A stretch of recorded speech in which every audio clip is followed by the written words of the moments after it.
Good morning and welcome back to Football Morning Show. Masih bersama gue Hanif Tamrin yang tetap setia menemani aktivitas pagi kalian setiap jam 7 pagi. My friend, mohon maaf kalau kemarin 2 hari kemarin di hari Senin dan Selasa Football Morning Show tidak mengudara karena memang gue dan Dani selaku operator gue sedang berada dalam perjalanan pulang dari Italia ke Jakarta. Pesawat kami berbeda teman-teman.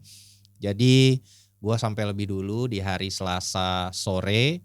Sementara Dani itu udah Rabu dini hari. Jadi memang rada-rada capek lah kita dan masih jet lag. Jadi mohon maaf untuk episode Senin dan Selasa kita berhalangan. Tapi kita kembali lagi hari ini tentunya untuk menambah motivasi semangat kalian. Karena ada beberapa breaking news yang terjadi di hari ini. Dan uniknya ternyata para pendengar kita ini banyak dari kalangan industri pertanian.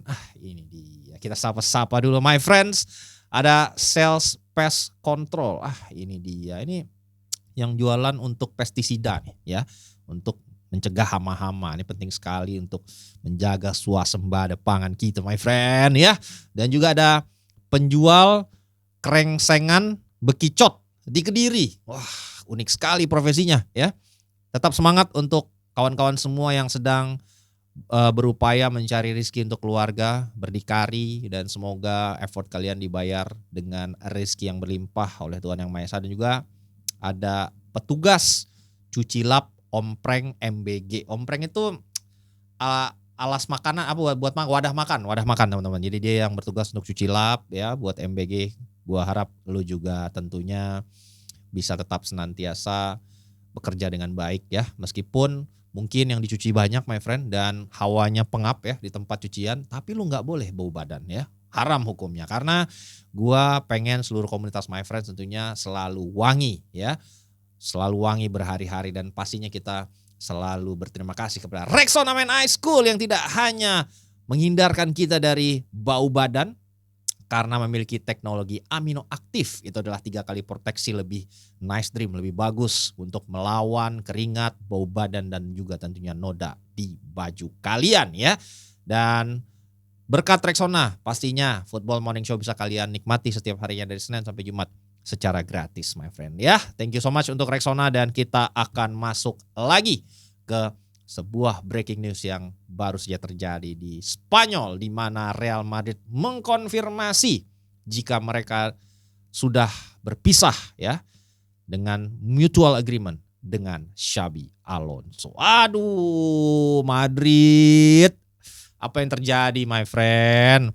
Setelah kekalahan dari Barcelona di final Supercopa Espanya dengan skor 3-2, Real Madrid belum touchdown ya, pemainnya di Spanyol udah langsung dirilis statementnya jika mereka resmi berpisah dengan sang manajer Xabi Alonso. Kita baca dulu statement resmi dari Real Madrid yang dikutip dari official website-nya. Mohon maaf nih kalau rada panjang, kita bagi dalam 3 slides ya. Ini adalah statement resmi dari Real Madrid. Dia bilang, Real Madrid mengumumkan bahwa berdasarkan kesepakatan bersama ya antara klub dan Xabi Alonso telah diputuskan untuk mengakhiri masa tugasnya sebagai pelatih tim utama ya. Ini part awal dari pernyataan. Kemudian Xabi Alonso akan selalu mendapat kasih sayang dan kekaguman dari seluruh penggemar Real Madrid karena dia adalah legenda Real Madrid dan selalu merepresentasikan nilai-nilai klub kami.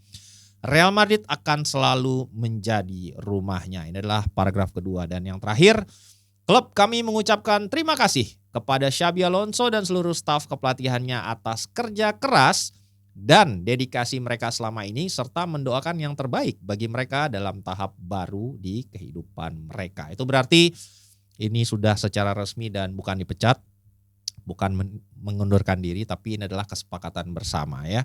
Yang sepertinya mau tidak mau harus diambil keputusan ini oleh sang presiden Florentino Perez melihat memang hasil negatif yang terus terjadi di kubu Real Madrid sejak akhir November sampai awal Januari ini ya.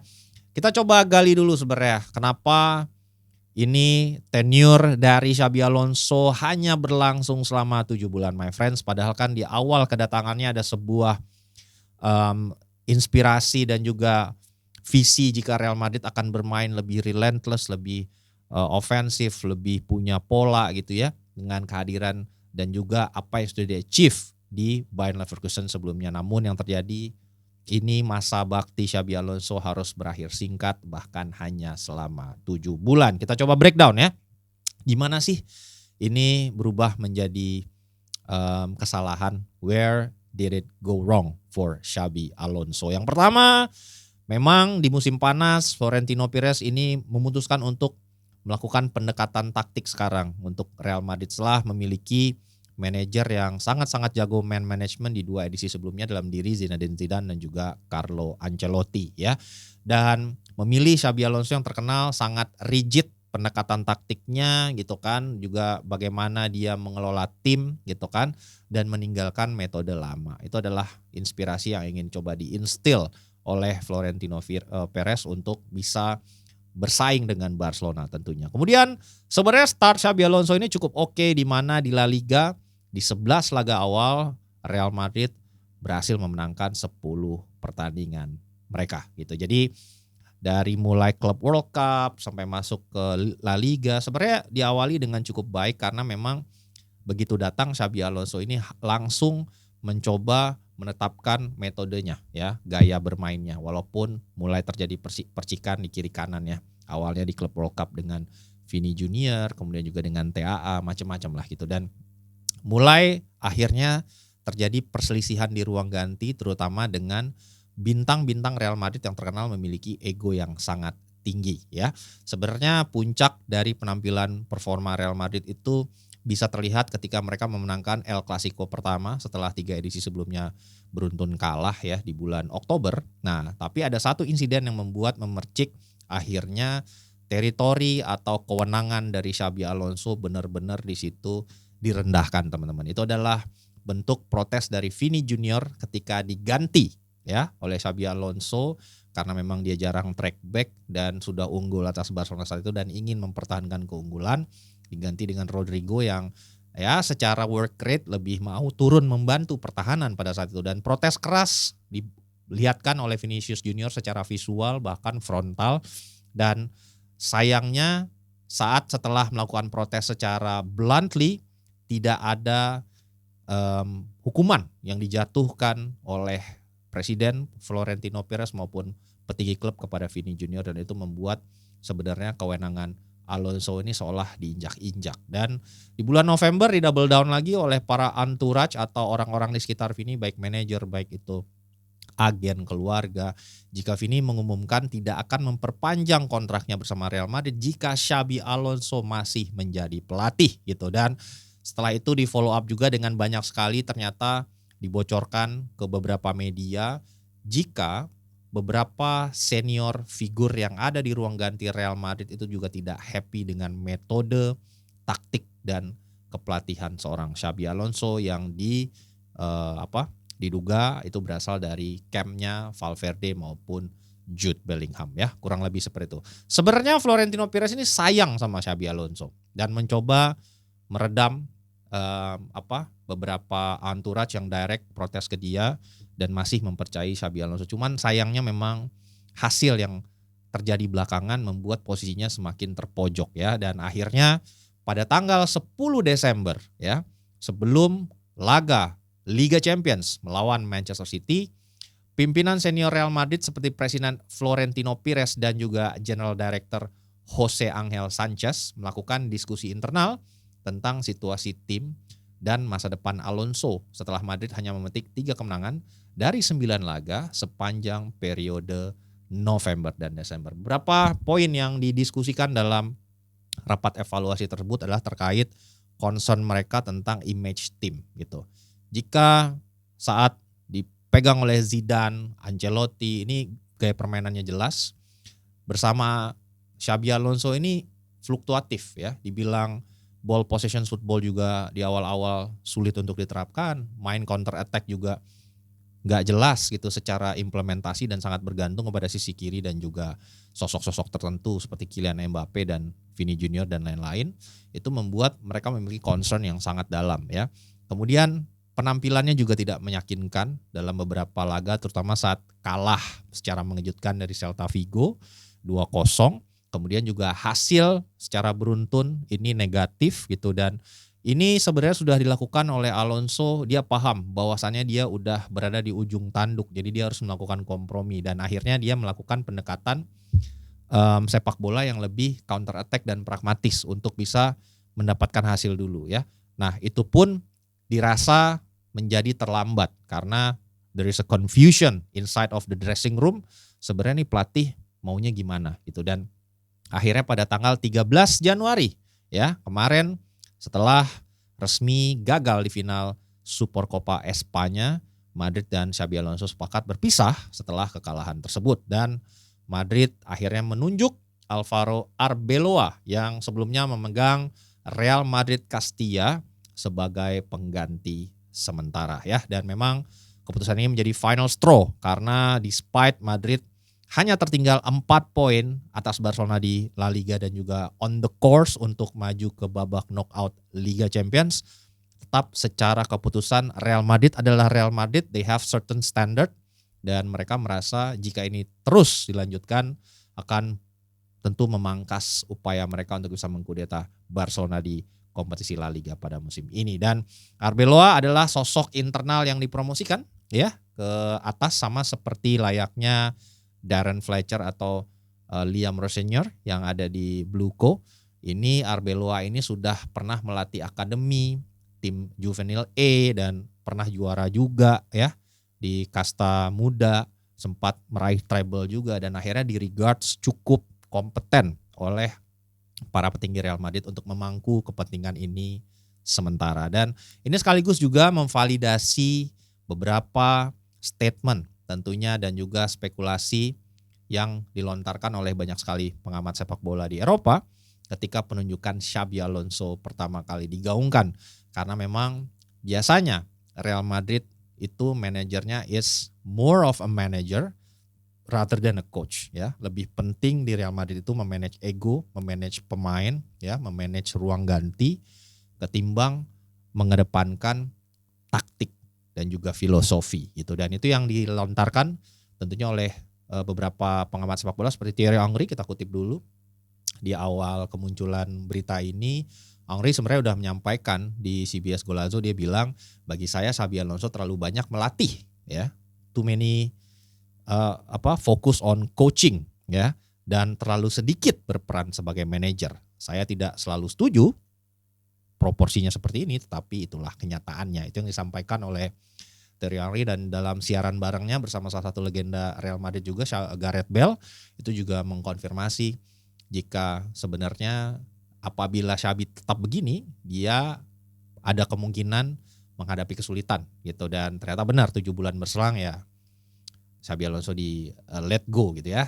Gareth Bale juga bilang melatih Madrid tidak akan sama seperti dia melatih Bayer Leverkusen. Anda harus memanage ruang ganti dan tentunya juga banyak ego yang harus dimainkan oleh seorang manajer Real Madrid. Itu adalah memilih bagaimana lu memilih ally ya, sekutu, dan memilih lawan lo. Ya nggak semua harus dilawan. Ini Vinicius Junior dilawan, Jude Bellingham dilawan, Valverde dilawan gitu. Itu kan semuanya adalah sosok-sosok yang memiliki entourage banyak. Vinicius Junior aja staffnya 20. 20 itu protes ke top management, kalian bisa tahu seperti apa gaung dan noise yang ditimbulkan gitu. Sementara tentunya Xabi Alonso ingin ada stabilitas di ruang ganti, dan ada juga concern terkait mall atau yang membocorkan beberapa taktik dan juga pendekatan sebelum pertandingan dilakukan, dan itu salah satunya bentuk ketidakpercayaan sang pemain kepada Xabi Alonso. Dan lebih parahnya lagi sebenarnya Xabi Alonso ini bisa dibilang secara hasil tuh sebenarnya nggak terlalu jelek gitu. Oke lah, dan win rate-nya juga cukup bagus gitu. Tapi dia tidak dibantu dengan rentetan cedera juga yang terjadi di defensive department dari Real Madrid. Jadi kalau mungkin misalnya beberapa back yang dia harusnya bisa andalkan ini fit ya terus menerus ya, mungkin hasilnya bisa lebih stabil sedikit dan menunda mungkin ya turbulensi ini. Kita lihat dulu seberapa banyak sih defensive area dari Real Madrid cedera. Hampir semuanya teman-teman ya.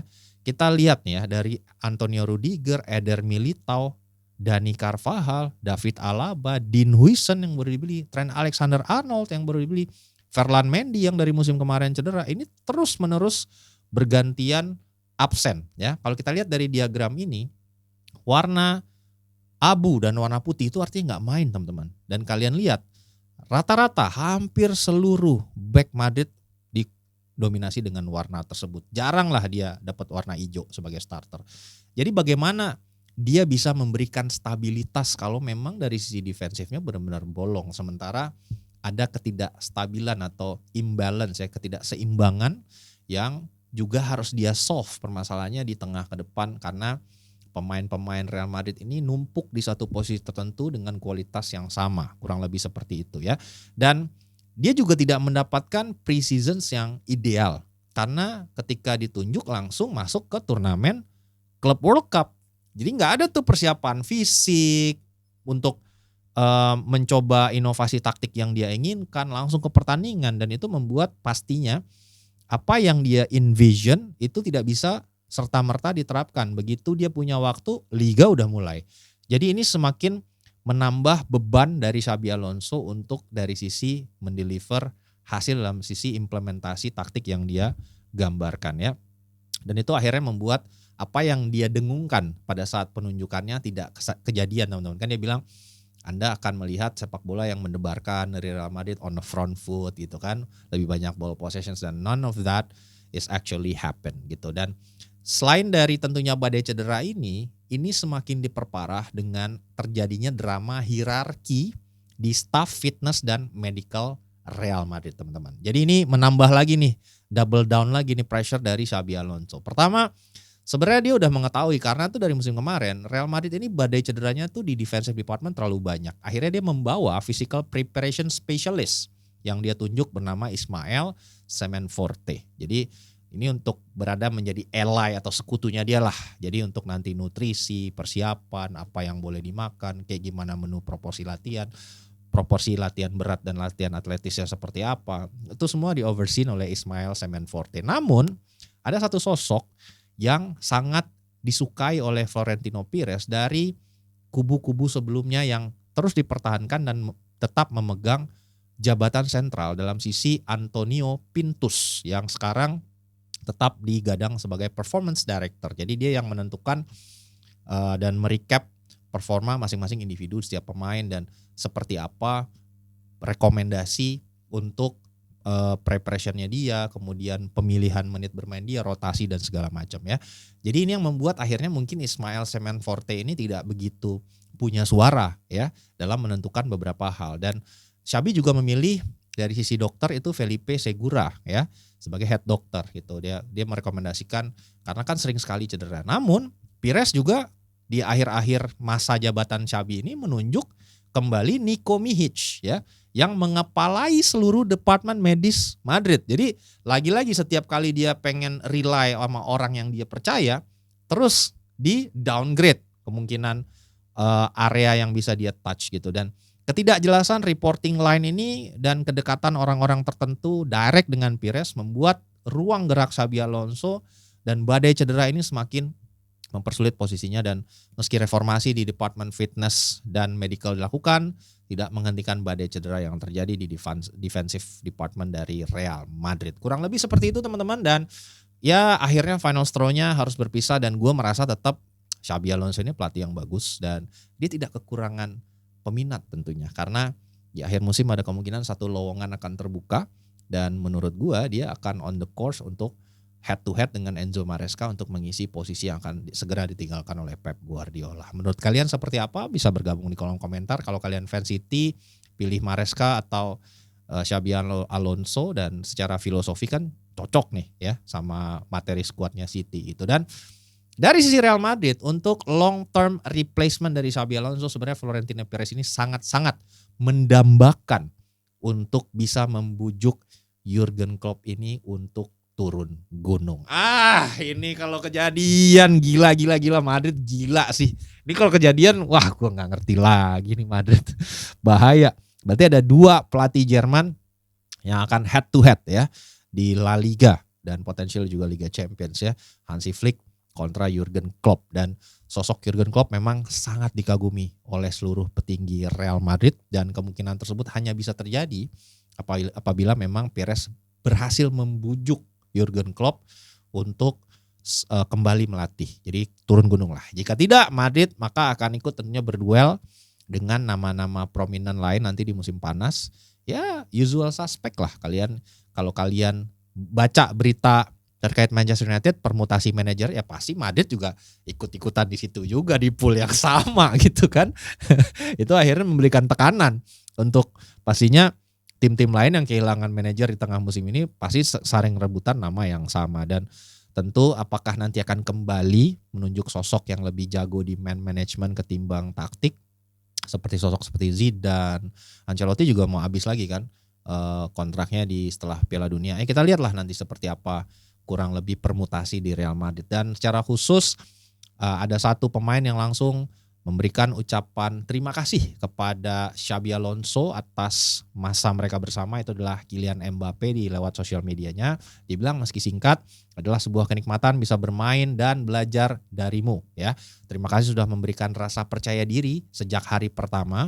Saya akan mengingatmu sebagai manajer yang punya ide jelas dan tahu banyak hal.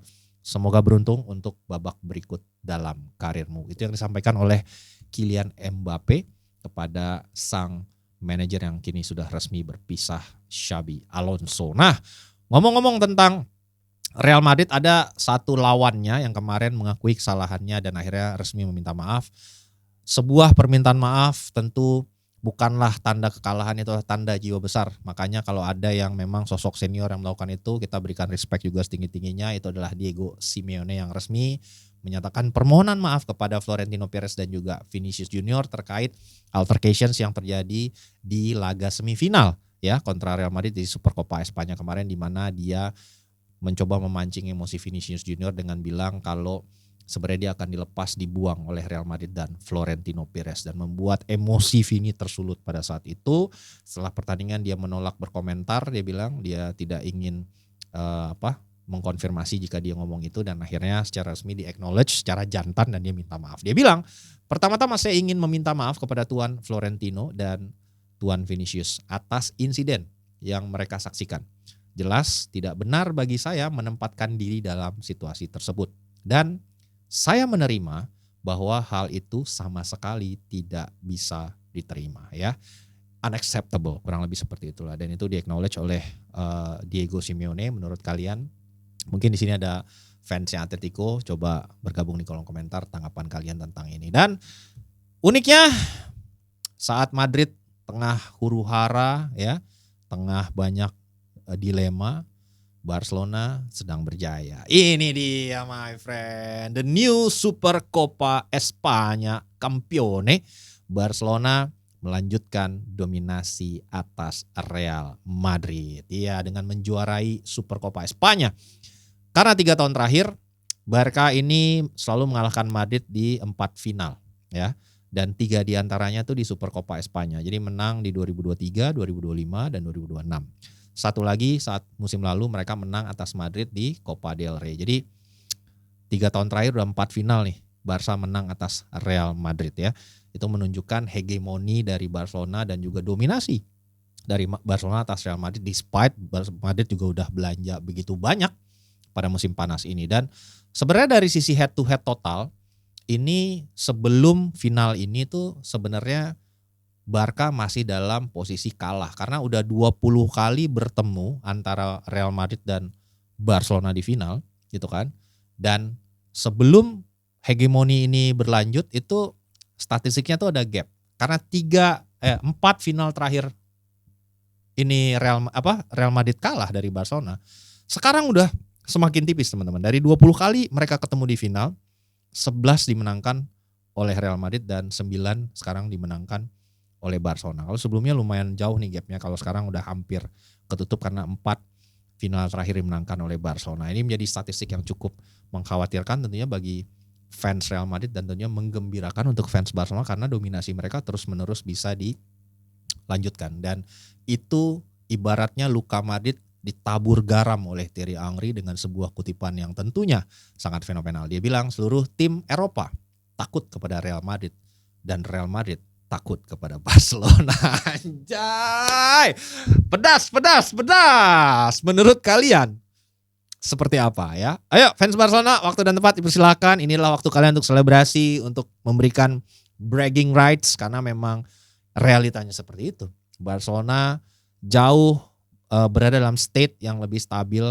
Meskipun kalian punya permasalahan finansial, tapi setidaknya performa di lapangan itu terus-menerus konsisten dari musim lalu, di mana juara Copa del Rey, juara La Liga ya, dan tersisih hanya di Liga Champions, dan itu pun di stage yang sudah sangat kompetitif ya, di semifinal. Dan antara lain kalau kita compare kedua tim, kenapa sih Barcelona itu lebih stabil ketimbang Real Madrid? Kalau dari sisi laga kemarin tuh kentara jelas teman-teman ya.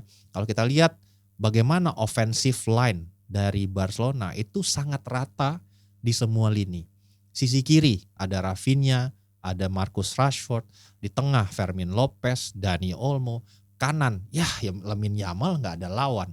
Jadi dalam meramu dan membangun serangan itu Barcelona kanan, tengah, kiri sama bahayanya gitu permasalahannya, dan sangat-sangat seimbang gitu.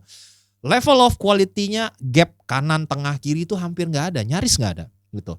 Dan perpaduan squad antara yang mature dan juga yang muda itu menurut gua saling mengkomplement ya. Lewandowski udah mau 39 lah ya gitu. Tapi kita semua tahu ada teenager yang fenomenal di situ. Ada Lamine Yamal yang masih 18 tahun gitu kan. Ada Rafinha yang masuk ke area middle squad dari sisi age ya, 26, 27. Jadi udah mature. Marcus Rashford juga masuk kategori itu gitu. Jadi di tengah muda dan mature-nya itu seimbang sekali teman-teman. Nah sebaliknya kalau kita bandingkan dengan Real Madrid, banyak sekali ya pemain yang berada di posisi yang sama numpuk. Rodrigo tuh sebenarnya aslinya kiri, Vinicius tuh juga kiri ya. Kemudian kita tahu Jude Bellingham, Arda Güler gitu ya. Sementara sisi kanannya itu benar-benar tidak imbang sama sekali ya. Pernah ditaruh di situ Arda Güler nggak jalan, Brahim Diaz ditaruh di situ juga nggak jalan. Kemudian juga Mas Tantuono terlalu dini, bahkan sempat Valverde yang main di sana teman-teman. Jadi sangat-sangat kentara dan gampang dibaca oleh lawannya. Madrid pasti nyerang dari kiri gitu. Makanya kalian lihat di grafis ini 43%. Jadi gapnya tuh sangat jauh. Jadi udah pasti ngebangun serangannya dari kiri. Sementara Barca nggak bisa tebak. Wah lu numpuk kiri pindah kanan. Lu kanan, sikat tengah gitu. Jadi benar-benar unpredictable teman-teman. Dan itu yang membuat keunggulan dari Barcelona terpapar jelas meskipun bermain dengan 10 pemain akhirnya di laga kemarin memasuki menit-menit akhir. Dan itu yang disampaikan oleh Hansi Flick. Dia bilang pada babak pertama kami bermain dengan sangat fantastis. Kami menguasai bola, mengontrol permainan secara keseluruhan sepanjang pertandingan. Kami memainkan gaya bermain kami. Dan tentu mereka juga memiliki kualitas. Pada akhirnya bermain dengan satu pemain lebih sedikit tidaklah mudah, tetapi kami berjuang bersama sebagai sebuah tim dan itu sangat menyenangkan untuk dilihat. Itu yang disampaikan oleh Hansi Flick setelah pertandingan dan resmi menjuarai Supercopa Espanya dan sekarang unggul 4 poin atas Real Madrid di La Liga. Namun ada satu insiden yang dirasa menciderai dari sisi sportivitas ya di partai final, di mana pemain Real Madrid menolak untuk memberikan guard of honor kepada para pemain Barcelona yang resmi menjadi juara Supercopa Espanya. Kita lihat dari video ini, diduga jika Kylian Mbappe menyampaikan kepada para pemain yang lain untuk tidak memberikan guard of honor, termasuk pada saat Xabi Alonso mencoba membujuk ya anak asuhnya, ayo berbaris kita berikan guard of honor kepada Barcelona, dan ditentang oleh beberapa pemain dan diduga salah satu yang meminta untuk tidak usahlah gitu. Itu adalah Kylian Mbappe berdasarkan beberapa video amatir yang kita saksikan bersama tadi. Dan dalam video itu kita tidak bisa membaca ya teman-teman dari sisi apa yang disampaikan, tapi diduga allegedly kurang lebih seperti itu. Dan respon langsung oleh manajer dari Barcelona juga setelah kejadian tersebut. Hansi Flick bilang, saya sangat kaget mereka tidak memberi kami guard of honor. Anda harus berbesar hati dan menunjukkan rasa hormat saat kalah ya. Jadi bukan saat menang doang ya. Don't be a bad loser. Gue sering banget nih ketika tim lo kalah, jangan jadi bad loser gitu. Harus angkat kepala dan memberikan respect yang sama terhadap lawan lo. Tapi saya bisa paham karena itu reaksi mereka di momen penuh kekusutan. Ya mungkin emosi mempengaruhi akal pada saat itu, panas, tensi tinggi dan juga kekecewaan ya yang menjadi satu dan membuat akhirnya ini tidak terjadi. Sangat disayangkan, but it is what it is ya. Dan dari Spanyol, kita tinggalkan dulu. Tebel banget nih Spanyol hari ini, 30 menit Spanyol doang nih ya. Kita masuk pastinya ke Inggris dulu, di mana sebuah breaking news juga baru saja dilansir dari kota Manchester. Michael Carrick resmi menang dalam perburuan kursi interim pelatih Manchester United sampai akhir musim dan menyingkirkan Ole Gunnar Solskjaer. Ini dia. Setelah lobby-lobby yang coba dilakukan oleh berbagai legenda dari Manchester United untuk mengisi posisi tersebut yang memang sangat diidamkan oleh banyak orang, terutama ex dari pemain Manchester United, pilihan dari manajemen Manchester City jatuh kepada Michael Carrick yang akan memimpin MU sampai akhir musim ini, teman-teman ya. Dan ini sebenarnya sebuah rekrutmen yang dipimpin langsung oleh Omar Bereda dan juga Jason Wilcox ya, setelah mewawancarai kedua kandidat, pilihan jatuh kepada Michael Carrick dan hanya tinggal menunggu sign off dari Sir Jim dan juga keluarga Glazer untuk kontrak yang akan diberikan kepada Michael Carrick ya.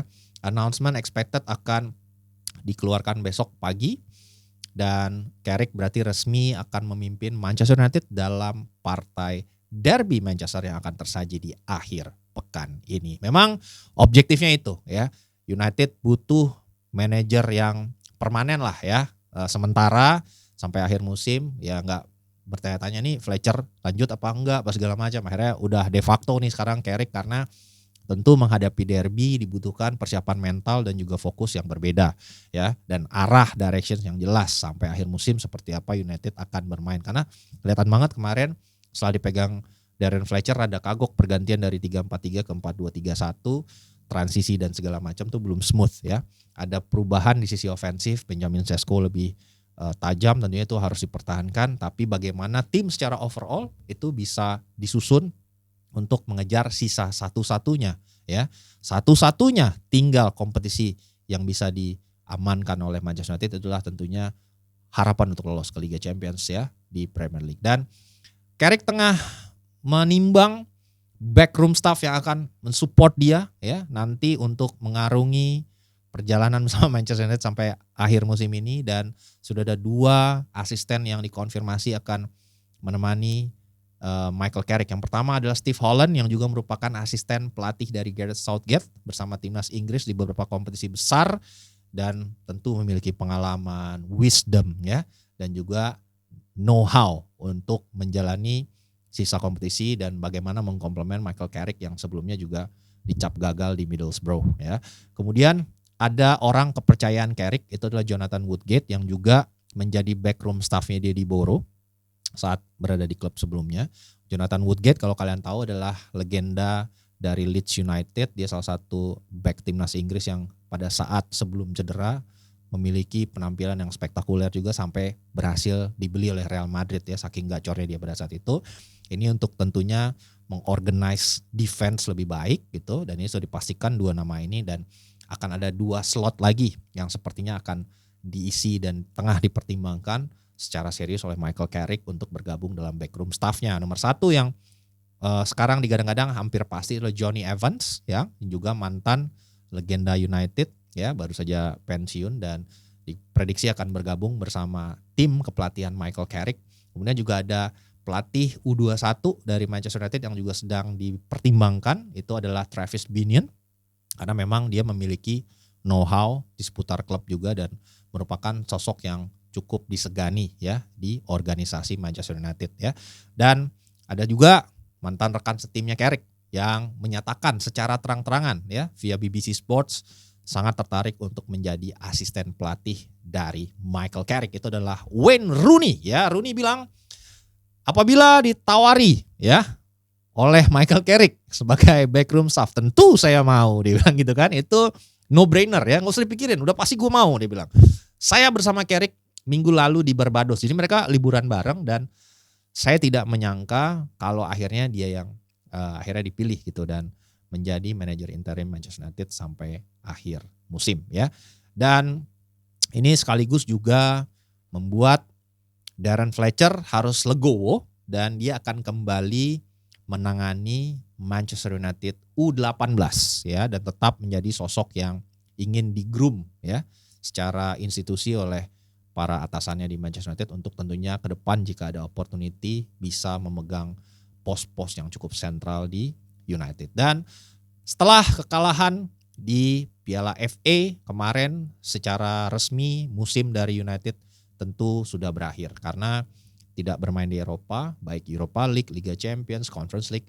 Kita semua tahu United tidak berpartisipasi di Eropa pada musim ini, gugur di tahap awal Carabao Cup atas Grimsby Town, dan sayangnya juga harus gugur di tahap awal FA Cup saat disingkirkan oleh Brighton. Jadi sekarang fokus United tinggal Liga aja, dan tentu objektifnya adalah pastinya bisa lolos ke Liga Champions langsung lewat perebutan peringkat keempat ya, empat besar lah teman-teman. Dan karena memang buat juara rasanya long shots karena Arsenal begitu kuat, kedalamannya bagus, konsistensi permainan oke. Masih ada tim-tim lain yang juga bersaing seperti Manchester City gitu kan. Jadi agak berat untuk United secara realistis untuk bisa ikut dalam perburuan gelar juara musim ini. Mungkin 4 besar masih mungkin karena fokus mereka tidak terpecah ya.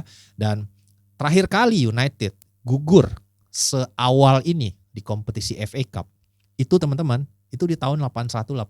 Jadi kalian bisa bayangkan betapa berada di titik nadirnya klub sekarang ya. Musim lalu finish urutan 15 ya, terburuk juga setelah tahun berapa puluhan gitu. Sekarang pertama kalinya juga sejak tahun 81-82 United gugur seawal ini di kompetisi FA Cup ya.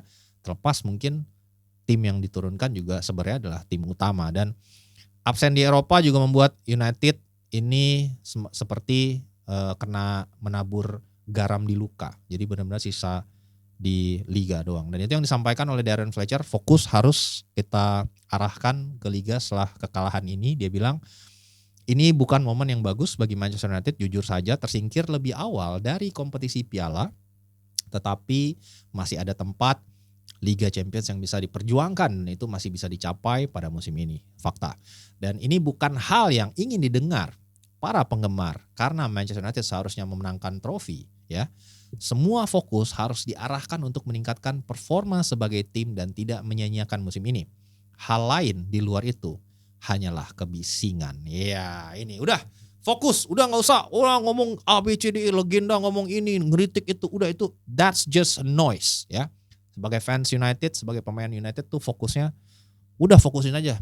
Main sebaik mungkin, zona Liga Champion masuk, musim depan rebuilding lebih baik lagi, dan hopefully bisa mendapatkan tentunya pelatih yang cocok ya. Dan tidak terus-terusan melakukan cycle yang sama lagi. Dipecat lagi, cari lagi, bangun lagi. Ya hopefully bisa segera berada dalam stage yang stabil. Begitupun dengan Real Madrid teman-teman. Ya itu dia, ada 2 breaking news yang cukup menggemparkan pada hari ini. Jadi cukup panjang pembahasan kita, dan besok kita akan kembali lagi di Football Morning Show untuk membahas press conference pertama dari pelatih timnas kita John Herdman dan juga beberapa breaking news lainnya. And as always my friends, have a lovely day.